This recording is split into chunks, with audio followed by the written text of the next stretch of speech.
अब आप अनअकैडमी पर अपनी तैयारी को घर बैठे और बेहतर कर सकते हैं, जहां पर आपको live classes, practice test, study material के साथ साथ unlimited access to all courses दिया जाएगा, जहां पर आपको इंडिया के टॉप एजुकेटर द्वारा क्लासेस दी जाएंगी। तो यदि आप इसके इच्छुक हैं तो आप डिस्क्रिप्शन में दी गई लिंक से इस ऐप्स को डाउनलोड कर सकते हैं और यहां पर 1 सब्सक्रिप्शन में ऑल बैचेस का आप लाभ ले सकते हैं। नमस्कार, जय हिंद प्यारे साथियों, मैं पारस सर भविष्य के सभी शिक्षक शिक्षिकाओं का स्वागत करता हूं पारस फ्री एजुकेशन में। प्यारे साथियों, आज मैं हिंदी का प्रैक्टिस सेट नंबर 7 लेकर आया हूं, जिसमें कुल प्रश्नों की संख्या 30 है, जो कि आपके सिलेबस के अनुसार तैयार किए गए हैं, जहां से आपको एग्जाम में प्रश्न देखने को अवश्य मिलेंगे। इसलिए आप सभी से रिक्वेस्ट है, आप सभी लोग इस प्रैक्टिस सेट को अवश्य लगाएं और आपका जो भी स्कोर रहता है वो आप हमें कमेंट करके जरूर बताएं। यहां पर आपको पेडागोजी, व्याकरण, गद्यांश, पद्यांश जो भी आपके सिलेबस में है सब कुछ देखने को मिलेगा। तो चलिए हम शुरू करते हैं प्रश्न क्रमांक 1 से। मुहावरे लोकोक्तियों के शिक्षण में आपके लिए सबसे अधिक महत्वपूर्ण क्या है? मुहावरे लोकोक्तियों का वाक्यों में प्रयोग करना, अधिक से अधिक मुहावरे लोकोक्तियों के प्रयोग से भाषा को सौंदर्यपूर्ण बनाना, संदर्भ अनुसार मुहावरे लोकोक्तियों के प्रयोग को समझना और उनका प्रयोग करना, या फिर मुहावरे लोकोक्तियों के अर्थ को समझाने का प्रयास करना। तो भाई मेरे, मुहावरे लोकोक्तियों के शिक्षण में सबसे अधिक महत्वपूर्ण है कि संदर्भ के अनुसार आप मुहावरे लोकोक्तियों के प्रयोग को समझें, अर्थात कहां पर कौन से मुहावरे का प्रयोग होगा पहले आपको ये समझना है, फिर आपको उनका प्रयोग करना है। तो यहां पर जो राइट आंसर हमारा है वो ऑप्शन सी के साथ चला जाएगा। ठीक है, चलिए इसके बाद हम प्रश्न क्रमांक 2 पर आते हैं। यहां पर कहा गया है, निम्नलिखित में से कौन सा कथन सीखने के विषय में सही नहीं है? सीखना उस बात यहां पर ये कहा गया है, निम्नलिखित में से कौन सा कथन सीखने के विषय में सही है? माफ कीजिएगा मेरे को, क्या है सही कथन यहां पर हमें बताना है। सीखना उस वातावरण में प्रभावी होता है जो संवेगात्मक रूप से सकारात्मक हो और शिक्षार्थियों को संतुष्ट करने वाला हो। बिल्कुल भैया, ये तो सही है। सीखने के किसी भी चरण पर सीखना संवेगात्मक कारकों से प्रभावित नहीं होता। भैया प्रभावित होता है। सीखना मूल रूप से मानसिक क्रिया है नहीं।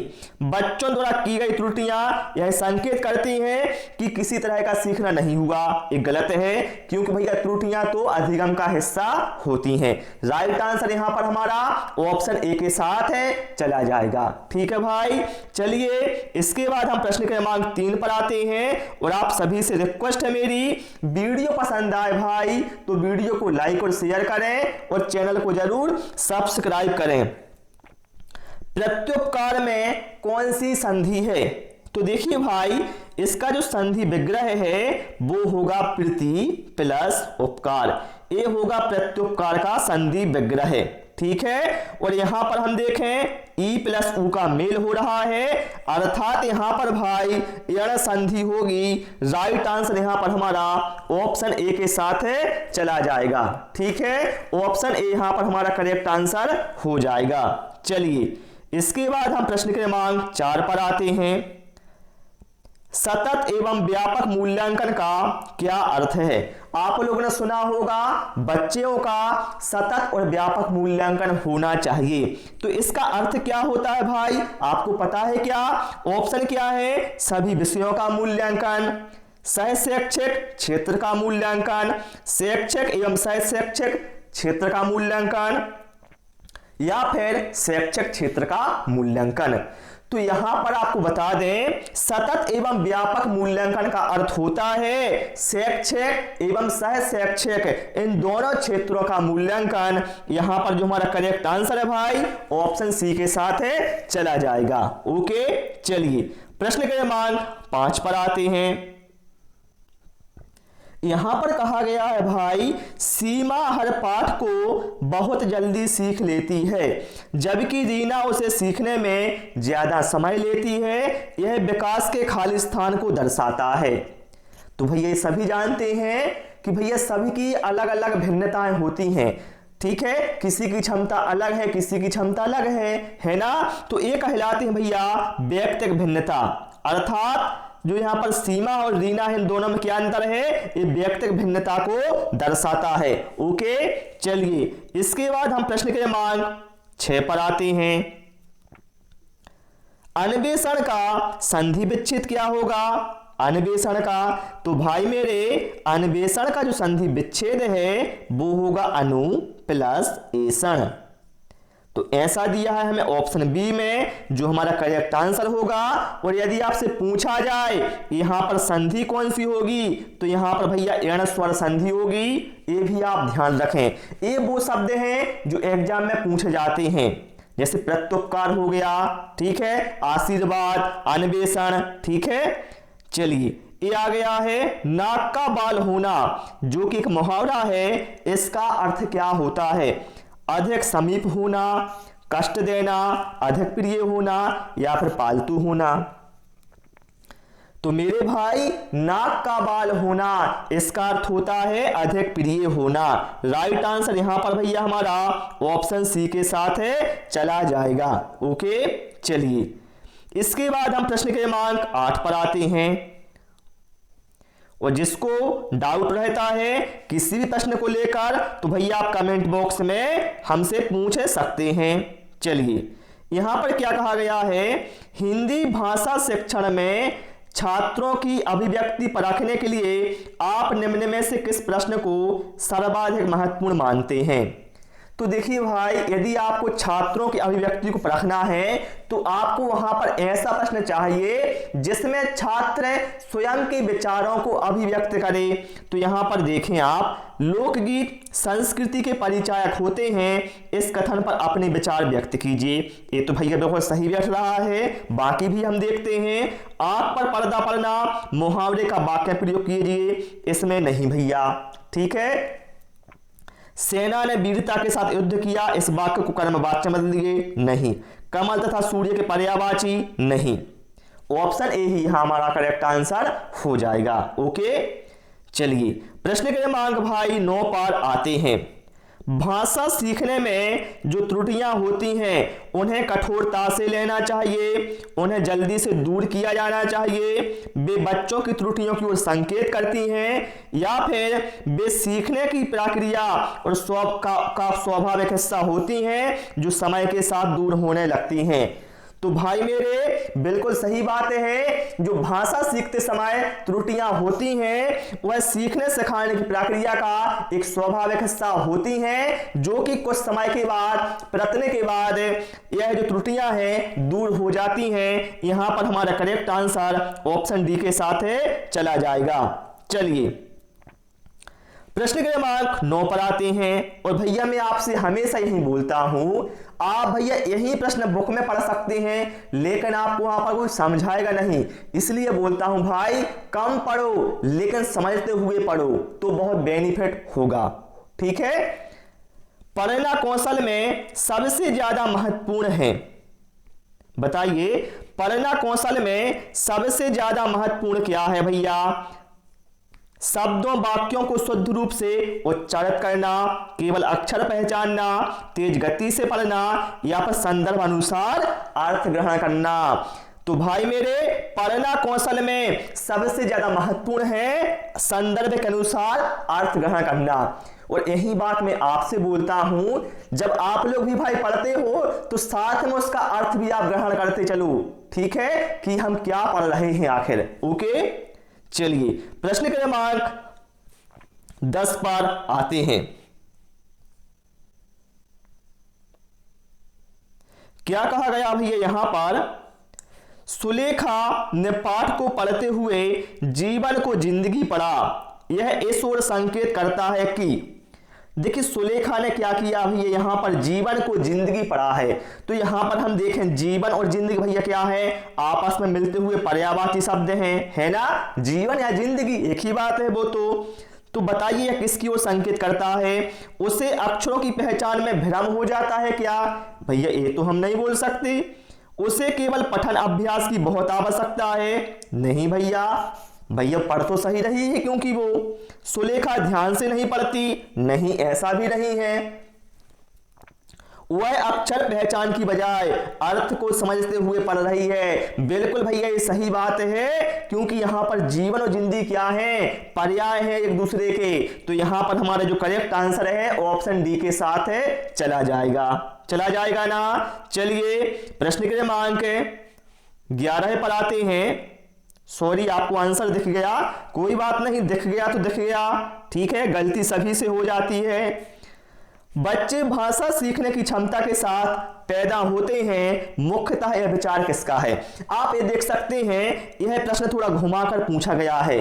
पहले ऐसा प्रश्न पूछा जाता था कि बच्चों में भाषा सीखने की क्षमता जन्मजात होती है, यह कथन किसका है? तो वहां पर आपका आंसर होता था नोआम चॉम्स्की। लेकिन यहां पर क्या है भाई मेरे, यहां पर यह कहा गया है बच्चे भाषा सीखने की क्षमता के साथ पैदा होते हैं, तो भैया बात तो वही की गई है ना। तो यहां पर हमारा करेक्ट आंसर क्या होगा? ऑप्शन सी के साथ है, चला जाएगा, ठीक है। चलिए प्रश्न क्रमांक 12 पर आते हैं। मैंने चाट खाई और फिर मैंने हंसी, शर्मिला का यह भाषा प्रयोग मुख्यतः किसकी ओर संकेत करता है? तो देखिए मैंने चाट खाई ये तो सही है, और फिर मैंने हंसी, मैंने की जगह पर यहां पर होना चाहिए फिर मैं हंसी, लेकिन यहां मैंने लिखा है उसने, अर्थात बताना है किसकी ओर संकेत कर रहा है। व्याकरणिक नियमों की जानकारी ना होना, नियमों का अति सामान्यीकरण, भाषा प्रयोग में असावधानी, या फिर भाषा की समझ ना होना। तो देखिए भैया ये तो हम नहीं बोल सकते कि उसे भाषा की समझ नहीं है या भाषा प्रयोग में असावधानी कर रही है, बल्कि ये है भैया कि उसे व्याकरणिक नियमों की पूरी जानकारी नहीं है, ठीक है। तो यहां पर हमारा करेक्ट आंसर क्या हो जाएगा? ऑप्शन ए के साथ है, चला जाएगा, ओके। चलिए प्रश्न क्रमांक 13 पर आते हैं। भैया क्या बोला गया है यहां पर? लिखित कार्य की जांच में बच्चों की सहायता लेने से, यदि आप लिखित कार्यों की जांच कर रहे हैं, आप एक शिक्षक हैं और उसमें आप बच्चों की सहायता लेते हैं, तो बताइए उससे क्या होता है? यहां पर भैया 4 ऑप्शन हैं। केवल पठन कौशल का अभ्यास होता है, बच्चे ज्यादा गलतियां ढूंढना सीख जाते हैं, बच्चों को दूसरों के हस्तलिखित सामग्री को पढ़ने और अवलोकन क्षमता के विकास का अवसर मिलता है, या फिर बच्चे दूसरों के विचारों से परिचित होते हैं। तो भाई मेरे, जब आप लिखित कार्य की जांच में बच्चों की सहायता लेते हैं तो बच्चों को क्या है? दूसरों के हस्तलिखित सामग्रियों को पढ़ने को अवसर मिलता है, और बच्चों में क्या है? अवलोकन क्षमता का विकास होता है कि कैसे आपको अवलोकन करना होता है, ठीक है। तो यहां पर जो हमारा करेक्ट आंसर है वो ऑप्शन सी के साथ है, चला जाएगा, ठीक है। और ऐसा करने से भैया एक फायदा और होगा, बच्चों को स्वयं अपनी गलतियों के बारे में पता चलेगा कि ऐसी गलती भैया हम भी करते हैं जो हमें नहीं करनी चाहिए। चलिए प्रश्न क्रमांक 14 पर आते हैं। लोकगीतों को भाषा की कक्षा में स्थान दिया जाना चाहिए क्योंकि, बताइए लोकगीतों को भाषा की कक्षा में स्थान क्यों दिया जाना चाहिए? भैया लोकगीतों को बढ़ावा देना भाषा शिक्षण का मुख्य उद्देश्य है। भैया मुख्य उद्देश्य क्या भाषा शिक्षण का? नहीं मेरे भाई, ये उद्देश्य कदापि नहीं है। लोकगीत गाए जा सकते हैं, हाँ गाए तो जा सकते हैं, लेकिन यहां पर कहा गया था कक्षा में स्थान क्यों दिया जाता है, ठीक है। तो ये भी हमारा सही नहीं बैठ रहा है। केवल लोकगीतों के माध्यम से पारंपरिक मूल्यों की शिक्षा दी जा सकती है, नहीं मेरे भाई ऐसा नहीं है, बल्कि इससे बच्चों के सांस्कृतिगत विशेषताओं से परिचित होते हैं। बच्चे क्या है? संस्कृतिगत विशेषताओं से परिचित होते हैं, इसलिए लोकगीतों को भाषा की कक्षा में स्थान मिलना चाहिए, ओके। चलिए इसके बाद हम प्रश्न क्रमांक 15 पर आते हैं। और भैया क्लास में मजा आ रहा है कि नहीं आ रहा है, आप सभी हमें वो भी कमेंट करके बताते जाएं। पाठ पढ़कर बच्चों से प्रश्न बनवाने से यहां पर ये कहा गया भैया कि आप बच्चों से पहले एक पाठ पढ़वाते हैं, फिर आप बच्चों से बोलते हैं भैया कि बताएं इस पाठ से कौन कौन से प्रश्न बन सकते हैं। तो बच्चे बताएंगे कि भैया यहां से ऐसा ऐसा प्रश्न बन सकता है। तो इससे भैया आप क्या आकलन कर सकते हैं? इससे यह पता चलता है कि बच्चे प्रश्नवाचक शब्दों से परिचित हैं या नहीं हैं। शिक्षक को जानने का अवसर मिलता है कि बच्चों ने पाठ को कितनी गहराई से समझा है। कक्षा कार्य की अच्छी युक्ति पूरी होती है। यह प्रश्न बनाने की आदत का विकास होता है। तो मेरे भाई, यदि बच्चों से आप पाठ पढ़वाने के बाद प्रश्न बनवाते हैं तो शिक्षक को पता चलता है कि बच्चों ने आखिर पाठ को कितनी गहराई से समझा है। राइट आंसर यहां पर हमारा ऑप्शन बी के साथ जाएगा, क्योंकि बच्चों ने जितनी गहराई से पाठ को समझा होगा वह उसी के अनुरूप आपको प्रश्न बनाकर बताएंगे। ठीक है, चलिए प्रश्न क्रमांक 16 पर आते हैं। एल.एस. वाइगोत्स्की के अनुसार भाषा चिंतन को निर्धारित करती है। चिंतन भाषा को निर्धारित करती है। भाषा एवं चिंतन एक दूसरे से स्वतंत्र रूप से विकसित हैं या फिर भाषा एक अर्जित योग्यता है। ध्यान रखिए यहां पर भैया वाइगोत्स्की महोदय के अनुसार हमें बताना है। तो वाइगोत्स्की के अनुसार भैया जो भाषा है वह एक अर्जित योग्यता है। राइट आंसर यहां पर भैया हमारा ऑप्शन डी के साथ चला जाएगा। ठीक है, देखिए यहां पर क्या है, वाइगोत्स्की एक मनोवैज्ञानिक थे। उन्होंने बालकों के सामाजिक विकास से संबंधित सिद्धांत का प्रतिपादन किया था। ओके, चलिए प्रश्न क्रमांक 17 पर आते हैं। व्यर्थ शब्द में किन वर्णों की संधि हुई है? जो यहां पर शब्द है व्यर्थ है, बताइए इसमें किन वर्णों की संधि हुई है? तो भाई मेरे, व्यर्थ का संधि विग्रह क्या होगा? बी प्लस अर्थ होगा ना। तो यहां पर बी में क्या है? छोटा ई है और यहां पर आ है, अर्थात हम कह सकते हैं ई प्लस आ का मेल हुआ है। राइट आंसर यहां पर हमारा ऑप्शन डी के साथ चला जाएगा। ठीक है, चलिए प्रश्न क्रमांक 18 पर आते हैं। नीचे दिए हुए शब्दों में भिन्न अर्थ वाला शब्द बताइए कौन सा है? बताइए इन चार में से भिन्न अर्थ वाला शब्द कौन सा है? तो भाई मेरे, यहां पर जो हमारा करेक्ट आंसर है वो ऑप्शन ए के साथ जाएगा, तुरंग। क्यों जाएगा वो भी हम आपको बता देते हैं। देखिए भैया, जो तुरंग है इसका आशय होता है घोड़ा। क्या होता है? तुरंग का अर्थ क्या होता है भाई मेरे? घोड़ा होता है। जबकि मृगेंद्र, मृगराज और व्याघ्र ये भैया तीनों शेर के पर्यायवाची होते हैं। इसलिए यहां पर हमारा करेक्ट आंसर किसके साथ जाएगा? ऑप्शन ए के साथ। बहुत अच्छे, चलिए इसके बाद प्रश्न क्रमांक 19 पर आते हैं। अंतःस्थ वर्ण बताइए कौन से हैं इसमें से? अंतःस्थ बताइए भैया, अंतःस्थ वर्ण इसमें से बताइए कौन से हैं? तो बहुत आसान है, या, रा, ला और वा, ये अंतःस्थ वर्ण कहलाते हैं। ठीक है, बार बार एग्जाम में पूछे जाते हैं, इसलिए इंपोर्टेंट है, ध्यान रखना। इसको भी भैया देख लो, यहां पर का, खा, गा, घा ये कंठ ध्वनियां कहलाती हैं। ठीक है, तीनों सा और हा ये ऊष्म व्यंजन कहलाते हैं। ठीक है, चलिए इसके बाद भैया हम आते हैं प्रश्न क्रमांक 20 पर। यहां पर भैया कहा गया है भाषा शिक्षण के संदर्भ में कौन सा कथन सही नहीं है? बताइए भाषा शिक्षण के संदर्भ में इनमें से कौन सा कथन सही नहीं है? भाषा अर्जन और भाषा अधिगम में अंतर होता है। बिल्कुल भैया होता है, क्योंकि भैया भाषा अर्जन स्वाभाविक रूप से होता है, लेकिन भाषा अधिगम क्या होता है? प्रयासपूर्ण होता है, अर्थात इसके लिए हमें प्रयास करना होता है। भाषा शिक्षण में केवल भाषाई शुद्धता पर ही अधिक बल दिया जाता है। तो भैया एक कथन क्या है? सही नहीं है। भाषा शिक्षण में केवल भाषाई शुद्धता पर बल, ये तो भैया असत्य हो जाएगा। राइट आंसर यहां पर हमारा ऑप्शन बी के साथ चला जाएगा। चलिए भैया, हमने कितने प्रश्न कर लिए? हमने यहां पर आप देख रहे हैं भैया, हमने टोटल 20 प्रश्न यहां पर कर लिए हैं। अब आते हैं हम यहां पर पद्यांश पर। देखिए पद्यांश बहुत छोटा सा है। देखिए आपको पद्यांश को पढ़ना है और उसके बाद आपको प्रश्न क्रमांक 21 से प्रश्न क्रमांक 24 तक आंसर देना है इस पद्यांश को पढ़कर। तो पहले हम पद्यांश को पढ़ते हैं, फिर हम प्रश्नों को हल करते हैं।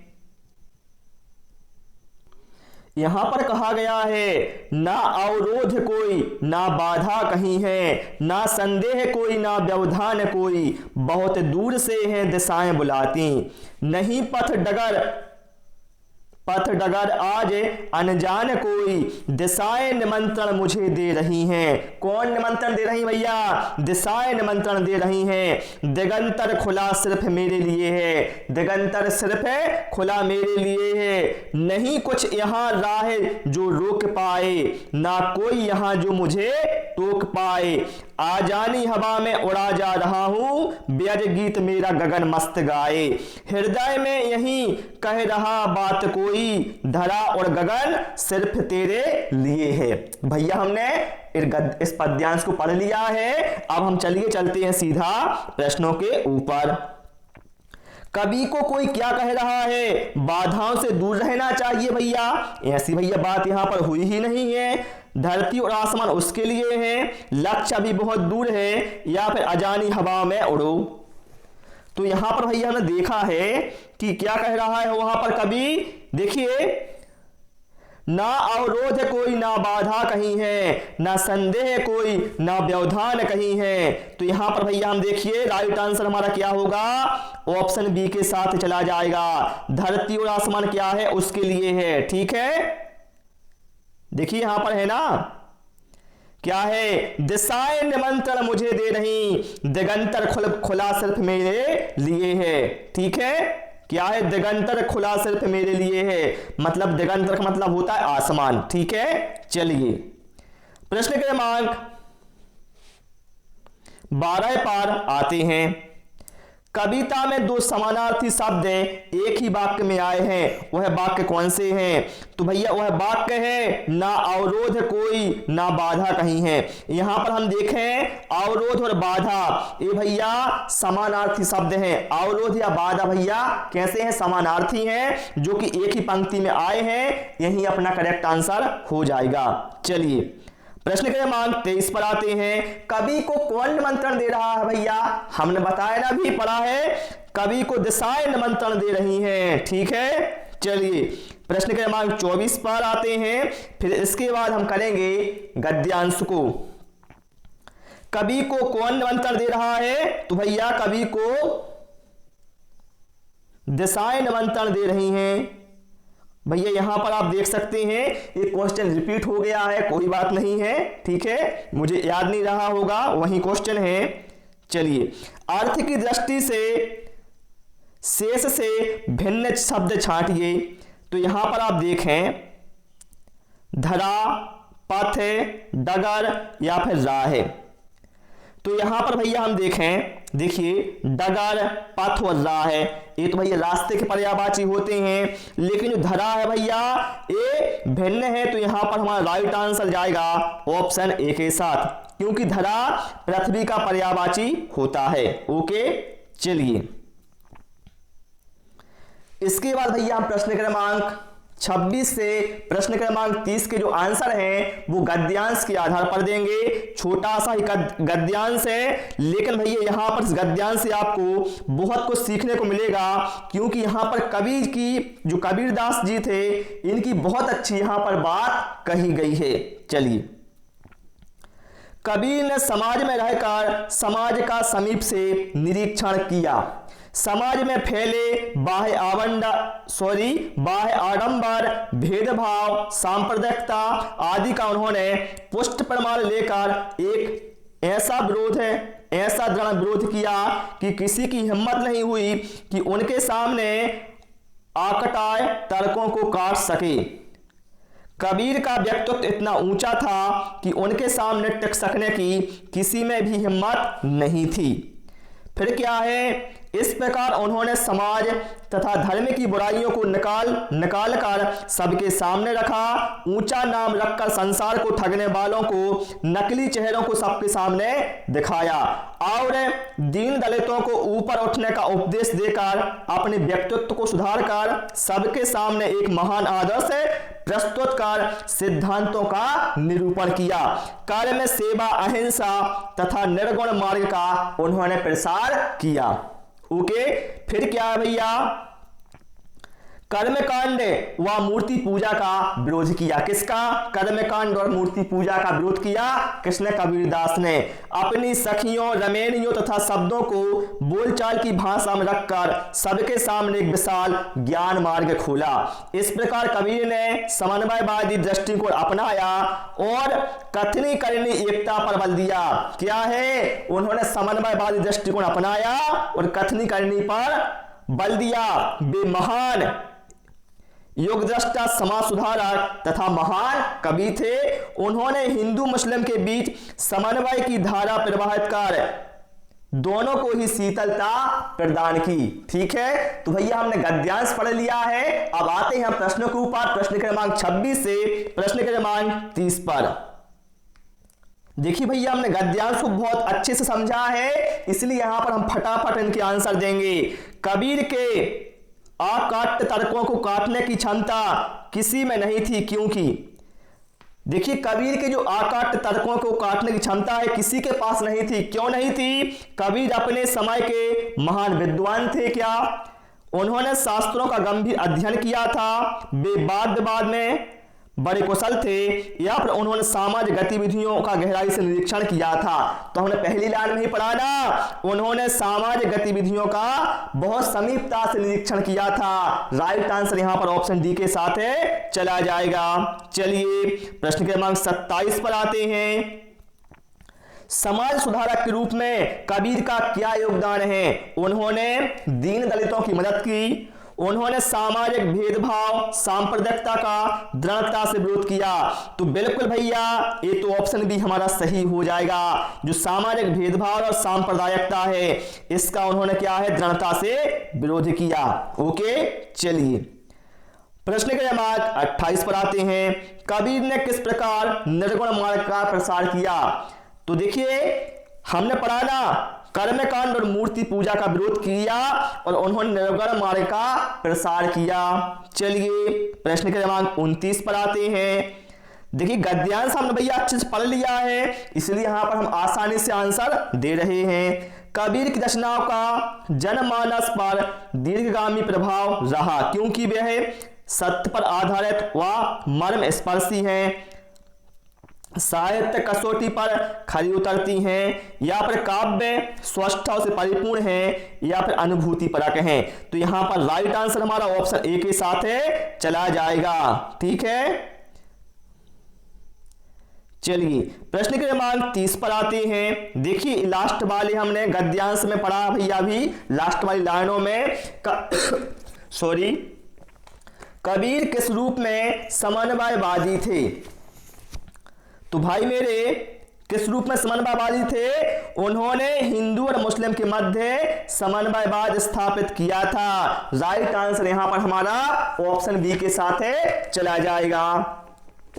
तो प्यारे साथियों, इस प्रैक्टिस सेट में इतना ही। मुझे उम्मीद है आपको प्रैक्टिस सेट पसंद आया होगा। भैया प्रैक्टिस सेट पसंद आया हो, सभी से रिक्वेस्ट है वीडियो को लाइक और शेयर तो बनता है, और चैनल को जरूर सब्सक्राइब करें। Thanks for watching this video.